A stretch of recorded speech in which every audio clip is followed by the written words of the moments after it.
한복복 입은 남자 보고 왔다. 내 맘속 종교 같은 박은태느님께서 내 최애 장르 사극 말아주신다니 이거 완전 을렐루야잖아. 그런데 충무아트 센터 왔는데 뮤지컬 보러 온 게 아니라 회사 출근한 것 같았다. 공연 시작 안 했는데 집으로 퇴근하고 싶었다. 컨디션도 안 좋아서 무념무상 상태로 뇌 빼고 봤다. 뭐지? 얼마 전 한국 뮤지컬 어워즈 대상 받았다더니 대상 받을 만한 작품이긴 하다. 근데 뮤지컬 대상보다 연예 대상 쪽이었다. 일막 끝나고 인터미션쯤 컨디션이 점점 회복되는 게 느껴졌다. 이마까지 다 보고 나오는데 얹힌 점심이 싹 내려가 있었다. 왜냐? 이상하고 병맛스러워서 자꾸 웃음 터졌다. 대사 가사가 시종일관 아무 말이었다. 나만 웃은 거 아니다. 인터미션 때 2층에서 몇몇 관객분들 웃기다고 얘기하는 거 두 귀로 똑똑히 들었다. 아니 캐스팅 이렇게 빵빵하고 무대 세트 이렇게 장관해. 의상도 하나하나 예쁘고 음악도 괜찮던데 어떻게 이렇게 웃길 수 있지? 대상 받을 자격이 충분한 것 같다. 작품을 좋아하시는 분들께는 굉장히 불편할 수 있으며 배우님들께 안 좋은 평가하려는 의도 없음을 다시 한번 밝힙니다. 출연한 배우님들 그냥 명불 허전이셨습니다. 다만 개인적으로 이 작품 자체가 되게 이상해서 배우님들이 몰입할수록 웃기게 느껴졌고 배우님들 캐리로 살리기 어려운 상태라 생각하고 있습니다. 그래서 디테일 리뷰 전에 한복남은 왜 호불호가 많이 갈리고 제가 왜 이상하게 생각하는지 분석해볼게요. 몇 달 전 원작 소설 읽었다. 흥미진진하게 잘 읽긴 했는데 이미 오래전 영화로 제작하려다 중단된 적 있는 것 같다. 아무래도 실사화하기에는 복잡하고 어려워 보였다. 역사의 빈칸으로 남은 장영실의 말년 행적에 상상력을 더해서 그가 유럽까지 건너갔다는 발상은 정말 신선하고 기발했다. 다만 이 상상력을 하나의 서사로 만들려면 장영실이 어떤 이유 때문에 본인이 유럽 가고 싶어서 갔고 유럽에서 원래 목표를 쟁취하거나 하다못해 뭔가를 크게 깨달아야 할 텐데 소설에서도 뮤지컬에서도 그런 게 안 느껴졌다. 장영실 당사자는 그냥 조선에 살고 싶은데 각본가가 이 양반 유럽 진출시키고 싶으니 가는 느낌이었다. 뮤지컬화 하려면 장영실이 유럽까지 건너갔다는 상상력은 활용하되 장영실이 왜 유럽으로 가야 했는지 좀 더 능동적인 이유를 부여했으면 좋았을 것 같다.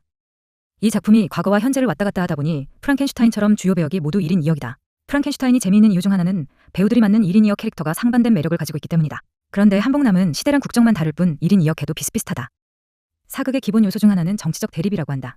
그런데 한복남의 정치구도 없다고 보면 된다. 세종대왕은 신하들 앞에서 임금의 권위를 세우는 모습이 1도 없고 중국 사신에게 속절없이 밀린다. 장영실은 면천에 관직까지 하사받았으면 자기도 양반이니까 무시하던 대감들 앞에 당당하게 맞서면 재밌을 텐데 대체 면천된 게 맞는지 모르겠다. 내용 자체가 절대 가볍지 않고 심지어 조선시대인데 캐릭터들 대사나 행동에 무게감이 없다. 그냥 세트랑 의상만 사극 코스프레처럼 해놔서 배우분들이 몰입하면 할수록 웃기다. 특히 세종대왕 캐릭터 이건 좀 한국사에서 제일 유명한 성군인데 정치도 똑바로 못하고 묘사가 다른 뮤지컬과 다를 게 없으니 보기 불편하다. 장영실에게 누가 더 중요한 사람인지 순서가 바뀐 것 같다. 이역만리 유럽까지 가서 과학기술 전파하고 다빈치도 만나야 하고 월드클래스로 거듭나야 하는 장영실에게 세종대왕의 존재감이 필요 이상으로 크다. 물론 세종대왕이 장영실의 능력을 알아주고 아껴줬으니 평생의 은인일 것이다. 유럽에 가서 해야 할 일이 결국 조선을 위한 것이기도 하고 그런데 제작자들이 장영실을 저 멀리 유럽까지 보내야 하면 세종대왕보다 정화가 더 중요한 캐릭터라고 생각한다. 일막 보면 이 둘도 뭔가 통하는 코드가 있는 것 같고 무엇보다 정화는 장영실을 유럽으로 싣고 가줄 대원정 지휘자다. 가는 동안 생사를 함께 했으니 조선 궁궐 안에만 있는 직장 상사하고는 차원이 다른 라포가 생겼을 거다. 그런데 장영실은 세종대왕을 계속 떠올리니 보고 나오는데 세종영실 팬픽을 뮤지컬로 본 느낌이었다. 그리고 세종대왕은 이미 알려진 내용이 너무 많아서 건들기 어렵지만 정화는 장영실과 비슷하게 공식 기록이 많지 않다고 한다. 그럼 세종대왕보다 상상력을 더 넣을 수 있는 캐릭터 아닌가? 아니면 실존인물 이름 쓰지 말고 아예 퓨전 사극이나 대체역사물로 가든가. 진석이랑 강배 포지션도 바뀐 것 같다. 직업이 역사학자 아니고 PD인 진석이가 왜 끝까지 장영실의 행적을 쫓는 걸까? 그 이유가 명확히 드러나지 않아서 진석이는 직업윤리 없는 캐릭터가 되어버렸다. 왜 그런지 자세한 이유는 뒤에 디테일 리뷰에서 설명한다. 역사 연구하는 것 같은 강배가 장영실의 행적을 쫓다가 코드가 맞는 진석이 찾아가서 이거 방송에 내달라 제보하고 둘이 합심해서 장영실 행적을 추적하는 게 자연스러울 것 같다고 생각했다. 지금 다큐멘터리 아니고 뮤지컬인데 현 상황이나 왜 이런 사건이 일어나는지 이걸 자꾸 대사나 가사로 관객에게 줄줄이 설명하듯 늘어놓는데 들어도 무슨 소린지 모르겠다. 자세한 내용을 다 기억해내기 어려워서 다른 작품으로 비유해보면 이런 식이다. 오페라의 유령 싱크 오브 미에서 크리스틴이 실력을 인정받고 무명에서 시니스타로 급부상했다는 내용을 무대 세트와 의상을 순식간에 전환하는 연출로 표현한다. 그런데 이 장면 한복남 버전으로 바꾸면 크리스틴이 극장장 앞에서 노래 잘 불러서 주연 따냈는데 데뷔 무대가 성공적이에요 하고 줄줄이 설명할 것 같다. 세트 의상 진짜 예쁘게 잘 만들었던데 연출에 제대로 활용 좀 하면 좋겠다. 막이 오르면 웅장한 궁궐 세트 배경으로 가죽 잠바 멋지게 차려입은 카이 배우님이 나와서 한복 입은 남자라는 넘버를 부른다. 궁궐 세트 진짜 잘 만들어놔서 나도 관광객이 된 마음으로 봤다. 한복남은 원작 소설을 읽어야 뮤지컬 볼 때도 상황 이해하기 수월할 것 같다. 모른 채로 보면 진석이는 그냥 경복궁 관광원 엽떡처럼 보이는데 갑자기 이지수 배우님이 짠듯이 튀어나와서 카이 배우님을 PD님이라 부르며 제보자료 던져주고 사라진다. 그러면 대충 직업이 PD인 건 알 수 있다. 장면이 바뀌고 박은태 배우님이 엄청 특이하게 개조한 캠핑카 소유주로 첫 등장한다. 뒤에 배경을 보니 숲속에 운둔하는 사람 같은데 숲 그림이 굉장히 울창하고 아름답다. 카 PD님 촬영하기 딱 좋은 출연자 눈앞에 두고 왜 힘든 아이템 파헤치는지 이해가 안 갔다. 이 친구 완전 나는 자연인이다의 딱이잖아. 아니면 생생정보 생방송 투데이 생방송 오늘 저녁 아이템으로도 뽕 뽑을 만하다. 심지어 잘생겼으니 시청률 100% 보장이다. 강배는 언더그라운드 역사 전문가인지 카 PD가 가져온 자료를 바로 해석하는데 여기서 닿다라는 옛 단어가 등장한다. 애틋하게 그립다라는 의미라고 한다. 이런 키워드를 제시한 건 장르가 멜로일 가능성이 큰데 일단 지켜본다. 강배랑 진석이 계속 아무 말 주고받는데 갑자기 오케가 BGM 급발진하면서 넘버가 시작된다. 대충 진석이가 어디서 얻어온 책 가지고 아무 말 가설 세우면 강배가 증거 불충분이라고 컷하는 넘버다. 진석이는 그 아무 말 가설로 다큐 제작한다고 아무 말이 점점 눈덩이처럼 커진다.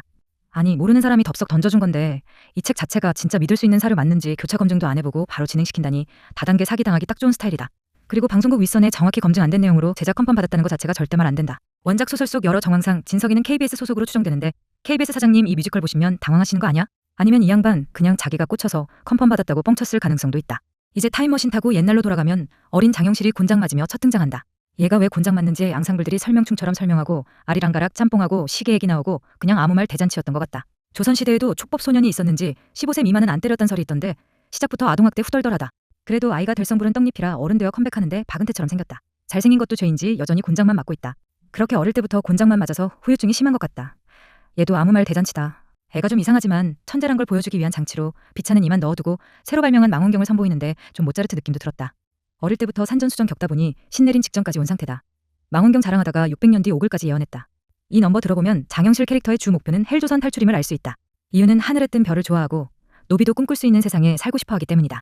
비차 타고 날아서 탈출하려는 것 같아서 시대를 너무 심하게 앞선 거 아닌가 싶지만 이미 오글까지 예언한 거 보면 그냥 신기가 좀 온 걸로 추정된다. 약간 프랑켄슈타인 그곳에는 생각나는 넘버였다. 한편 킹카가 뒤처진 시계 기술 때문에 골머리를 앓는 모습으로 첫 등장한다. 궁궐 세트가 굉장히 웅장하고 예쁜데 이상하게 조선시대 느낌은 안 나지만 어쨌든 잘 만들어놨다.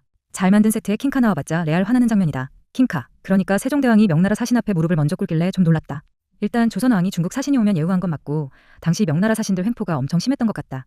그런데 절을 해도 명나라 사신이랑 동시에 했다고 한다. 무엇보다 지금 조선 다른 왕도 아니고 그 대단한 세종대왕이다. 저기요, 상식적으로 외국놈 갑질에 꼼짝없이 당하기만 한 리더가 역사의 성군으로 남을 수 있었을까요? 굴욕당한 건 그렇다 치더라도 이 작품 내내 세종대왕은 그냥 무능하다. 세종대왕이 중국 사신에게 나름대로 맞서든지 얼마나 능력 있는 왕인지 보여줘도 모자랄 판에 명나라 사신은 원래 조선 사람인데 왜 명나라에 붙었는지 설명하고 앉아있다. 명나라 사신 서사 안무란궁이다. 심지어 세종대왕이 신하들 말에 꼼짝 못한다. 킬방원이 무덤에서 벌떡 일어날 것 같아서 보는 사람이 다 쫄렸다. 이거 드라마였으면 욕 오지게 먹고 조기종영 태크 탔다. 지금 세종대왕님 영릉에서 변호인단 꾸려서 EMK 고소해야 할 판이다. 광화문 앞에 가면 나라도 대신 사죄 드릴 계획이다. 감히 킬방원 아들한테 개기는 신하 1티어 이함대감이 킹카 나가자마자 궁궐에 클럽을 차린다. 신하들 목이 다 달아나 있고 야광 조명 깜빡깜빡하는 컨셉이 뭔가 웃겼다. 이대감 손에 야광공까지 쥐어줬으면 금상첨화다. 목 잘린 신하들 알고 보니 이해감내 백댄서들인데 다들 옷이 시꺼먼 게 뭔 흑백유리사다. 저 옷 입고 폭군의 셰프처럼 중국 사신단이랑 요리 배틀해도 괜찮을 것 같았다. 그 와중에 클럽 뒷배경으로 자개 조각조각을 모아 궁궐 형상이 뜨는데 이게 너무 예뻐서 더 킹받았다. 캥, 나 위정자 간신배요. 소리하는 넘버인데 뒤에 자개 조명 보여주랴, 야광 조명 자랑하랴, 흑백 요리사들 군무시키랴. 소리가 굉장히 길길래 그냥 한 귀로 듣고 흘렸다. 대신 조명 효과 구경은 열심히 했다. 그 와중에 이대감은 내내 센터 차지하고 한국 시원하게 뽑으시는데 센터 욕심이 있는 캐릭터로 추정된다.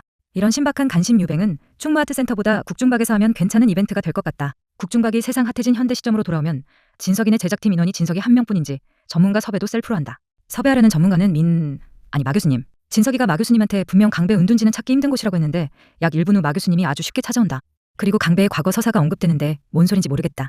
마 교수와 강배가 사제지간인 것 같은데 무슨 한이 있는 것 같은데 맥락 없이 아무 말 대잔치한다. 마 교수님은 조선 과학기술이 유럽까지 갔다고 주장하는데 명확한 증거를 가지고 있지는 않은 것 같다. 아니 증거가 없는데 대체 무슨 문건을 보고 그런 가설을 세우셨어요?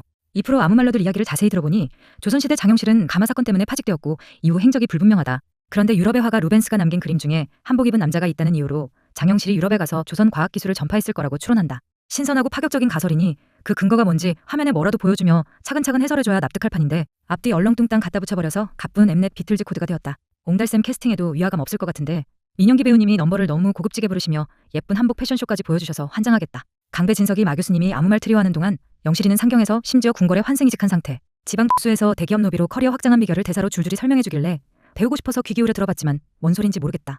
영실이는 자기 목표인 헬조선 탈출을 위해 신분 상승부터 하겠다는데 아까 전까지만 해도 비차 타고 날아서 다이렉트 탈출할 것처럼 말하더니 일을 더 복잡하게 만드는 것 같아서 뭔가 이상하지만 일단 지켜본다. 계속 지켜보니 우리 영실이가 곤장 후유증이 아직 안 나았는지 간이 배 밖에 나왔다. 직장 대표님 뒷담화를 직장 안에서 심지어 신분 숨기고 잠입한 대표님 딸 앞에서 시전한다. 정의공주 좀 열받은 것 같지만 상황이 상황이라 참는데 나였으면 우리 아빠 욕한다고 빡쳐서 바로 신분 커밍아웃하고 곤장 엔딩했다. 실제로 세종대왕은 과학기술 발전에 신경을 많이 썼다고 한다. 그래서 한복 입은 남자에서도 전화가 조선식 과학 오디션을 여는데 이게 과학 오디션인지 개그맨 공채 오디션인지 헷갈린다. 영실이가 여기서 짝 먹으면서 개콘 종영되고 전화는 뮤지컬 러닝타임을 고려해서 말단 직원 영실이를 바로 정사품호군으로 파격 발탁한다. 스페이스 X급 신분 수직 상승 폼 미친 와중에 앙상블 아무 말 떼창 엔딩 뭔 소린지 모르겠다. 실컷 뒷담화하던 직장 대표님이 찐으로 눈앞에 딱 하고 나타난 이거 왠지 로코 재질인데 하필 전화대사도 고개 들라고 하는 둥 내 옆에서 하고 싶은 거 하라는 둥 점점 이상하다. 심지어 장소도 연못이어서 어떤 드라마가 떠오른다. 이거 대사며 가사며 분위기가 정사품 혹은 말고 정사품 소원에 봉했어야 할 것 같아서 심히 당황했다. 대리 수치심이 올라오기 시작했다. 이 씬에서 나름 변주를 준 게 있다면 둘이 그러는 와중에 정의공주가 튀어나와서 정체 커밍아웃 한다는 점이다. 공주야, 너 말고 너네 어머님이나 새어머님들 좀 모셔와봐. 세종대왕이랑 소원왕후 지금 영릉에서 뒷목 잡고 계실 것 같은데 그러든지 말든지 강배랑 진석이랑 여기에 엘레나까지 가세해서 아무 말 삼매경이 점점 심해진다. 엘레나 성이 꼬레아라는데 대체 얘 조상이 누구길래 꼬레아며 얘는 대체 누구한테 쫓기고 있으며 강배는 갑자기 장영실 빙의하고 진석이는 킹카 빙의하고 샤머니즘 파티다. 진석이가 강배 이상하고 엘레나도 이상하다고 말하지만 그러는 당신도 만만찮게 이상한데요? 이 이상한 사람들 상상력은 대체 어디까지 뻗어나가는 건지. 이젠 수상할 정도로 마 교수님과 똑같이 생긴 명나라 환관정화가 등장하는데 이 뮤지컬 중국 사람이 보고 빡칠까봐 걱정했다. 정화 캐릭터는 나오자마자 꽁트를 찍질 않나, 자꾸 이상한 태극권 하질 않나, 심지어 거세된 슬픔을 개그로 승화한다. 한국 사람도 빡칠 수 있다. 왜냐고? 민영기닷컴 가입한 내 친구는 이 소식 전해 듣고 울었다. 그리고 이 명나라 아저씨 시종일관 한국말만 썼는데 우리 영실이는 한참 지나고 나서야 한국말 쓰시네 라고 하는 건 또 뭔 상황인지 모르겠다. 우리 세종대왕님 학구열 핫한 분으로 유명해서 카 교수님이 어떻게 말아주실지 기대했는데 한복남 대본에 그런 거 없다. 전하가 영실이 국비장학생 보낸 이유는 분명 명나라 천문기술 때문이었다. 그래서 영실이가 컴백해서 천문기술 들어있는 외국어 책 갖다 줬더니 외국 글자 많이 봐야 우리 글자 만들 수 있다고 하는 건 뭔 소리야? 영실이 로비스트 겸업은 언제 시킨 건지 신기전이라는 무기까지 같이 튀어나오는데 전하 소원은 신기전으로 국방 강화한 후 아라비아에 가보는 거라고 한다. 뭔 소린지 하나도 모르겠다. 정의공주가 영실이 머릿속이 궁금하다는데 난 너네 아빠 머릿속이 더 궁금해. 영실이가 여기에 한술 더 떠서 항공기술도 개발 중이라고 하니 이 정도면 발명품 찍어내는 공장이다. 얘기 꺼냈으면 개발하러 가야 할 것 같지만 업무 기밀인지 대신 정의공주가 솔로 넘버를 부른다. 넘버가 좋긴 한데 앞전에 모든 사람들이 아무 말만 했다 보니 이 넘버도 그냥 아무 말인 것 같다. 이 넘버 가사상으로는 정의공주가 영실이한테 마음이 있는 것 같고 자기 꿈도 따로 있나 본데 이 넘버를 끝으로 정의공주는 더 이상 안 나오고 아까 그 명나라 사신 아직 집에 안 갔냐? 너 때문에 흥이 다 깨져버렸으니까 책임져.